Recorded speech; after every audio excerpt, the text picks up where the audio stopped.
त्याचं करायला जावं भलं तो म्हणतो माझंच खरं. माझ्या मैत्रिणीला परवा ती परेशान होती, तर मी एक व्हॉइस नोट टाकला की काय करता येईल अशा परिस्थितीमध्ये. आणि ती ऐकल्यानंतर तिचा एक मेसेज आला, व्हेरी रूड. मला खूप त्रास झाला. खूप चांगल्या मनाने मी तिला काहीतरी सल्ला दिला होता, मदत करण्याचा प्रयत्न केला होता, पण ते तिला आवडलं नाही. असं होतं. आपण कोणाला तरी खूप चांगल्या चांगल्या मनाने चांगल्या इंटेन्शनने काहीतरी सांगतो, पण गैरसमज होतात. का होतात हे गैरसमज? आणि हे गैरसमज होऊ नयेत यासाठी काही करता येईल का? नक्कीच करता येणार आहे. नमस्कार, मी प्रोफेसर अपर्णा अष्टपुत्री शिसुदे. आज आपण समजून घेऊया की गैरसमज नेमके काय आहेत, हे का होतात. बघा, गैरसमज होण्यामागे अनेक कारणं असू शकतात. जेव्हा आपण बोलतोय समोरच्याशी, आपला टोन कदाचित वेगळा असेल आणि त्यांचं परसेप्शन वेगळं होतं.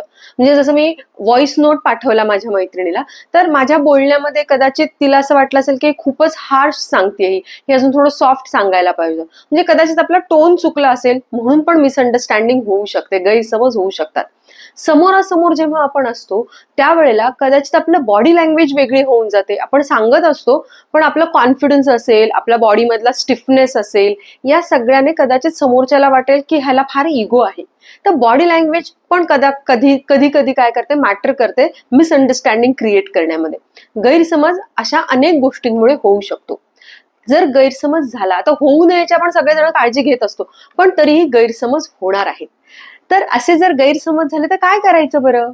सगळ्यात पहिल्यांदा आपण कोणाला काही सांगतो आणि मिसअंडरस्टँडिंग होते, आपण लगेचच हायपर होतो आणि आपण कसे बरोबर आहोत हे सांगण्याचा आपण प्रयत्न करतो. आपण स्वतःची बाजू मांडण्याचा आपण प्रयत्न करत असतो. खूप चांगलं आहे हे, पण जेव्हा आपण त्या क्षणी सांगतो ना, त्यावेळेला काय असतं, आपले इमोशन्स खूप हाय असतात. आणि जेव्हा आपले इमोशन्स हाय असतात त्यावेळेला सांगताना शब्द परत इकडे तिकडे होऊ शकतात, टोन परत इकडे तिकडे होऊ शकतो आणि जो गैरसमज झालेला आहे तो अजून जास्त होऊ शकतो. मग काय करायला पाहिजे? सगळ्यात पहिलं काही सेकंद, अगदी काही सेकंद आपण थांबूया.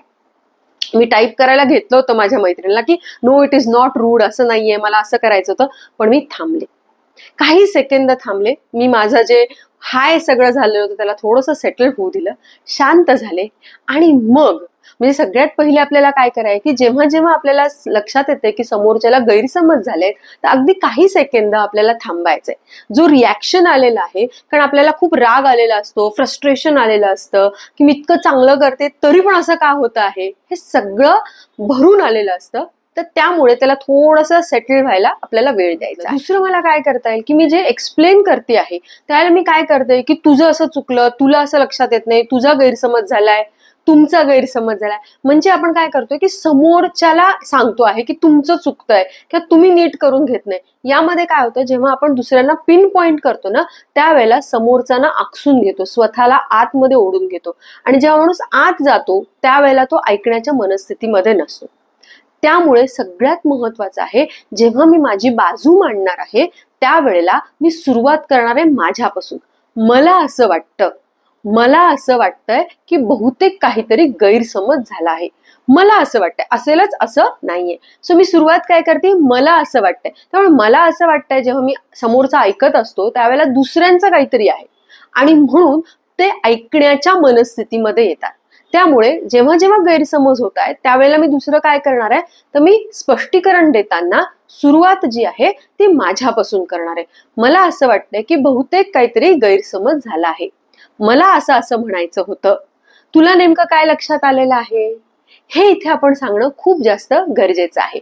म्हणजे व्हॉइस नोटवरनं पण होऊ शकतो. म्हणजे अगदी साधं उदाहरण आहे, परवा एक जण माझ्याकडे आले आणि त्यांना म्हणाले की तुम्ही जरा लवकर आले असते तर फार बरं झालं असतं.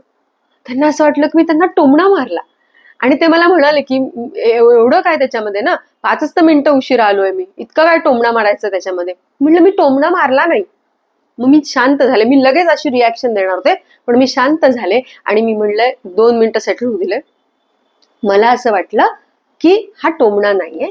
मला असं वाटलं होतं की हे तुम्ही जर लवकर आले असते तर हे आपण आधी सुरुवात केलं असतं, एवढंच माझं म्हणणं होतं. एवढं सांगूनही समोरच्याला ते पटेलच असं नाही. मग तिसरं मी काय करायचंय, मी ओके म्हणायचंय. माझं काम होतं माझी बाजू मांडणं, मी मांडलेली आहे. समोरच्याला ते दरवेळेस पटलंच पाहिजे असा अट्टहास मी करायचा नाहीये. कारण आपण कितीही समजून सांगण्याचा प्रयत्न केला आणि समोरच्याने ठरवलं की नाही हा टोमणाच आहे, तर आपण काहीच नाही करू शकत. त्यामुळे एकदा माझं जे म्हणणं आहे मी पासून सुरू करेल, शांत होईल, मी पासून सुरू करेल आणि सांगेन. समोरच्याला पटलं ठीक आहे, नाही पटलं तर मी त्याला सोडून द्यायचं आहे. त्याच्यावरच खूप जास्त विचार करत बसायचं नाहीये, कारण मी विचार करून तसा उपयोग होणारच नाहीये. असे जे गैरसमज आपले होत असतात ते होणार आहेत, त्याच्यामधनं असे छोट्या छोट्या पद्धतीने आपण मार्ग काढू शकतो. असे गैरसमज आपले कधी झालेले आहेत का, आणि त्यात आपण काय याच्यापेक्षा काही वेगळं केलं असेल तर ते मला कमेंटमध्ये नक्की सांगा. आपल्याला हा व्हिडिओ आवडला असेल तर या व्हिडिओला लाईक करा, आणि ज्यांना असं वाटतं की गैरसमज खूप जास्त होतात त्यांच्यासोबत हा व्हिडिओ शेअर करा, आणि चॅनलला अजून सबस्क्राईब केलं नसेल तर चॅनलला नक्की सबस्क्राईब करा. धन्यवाद.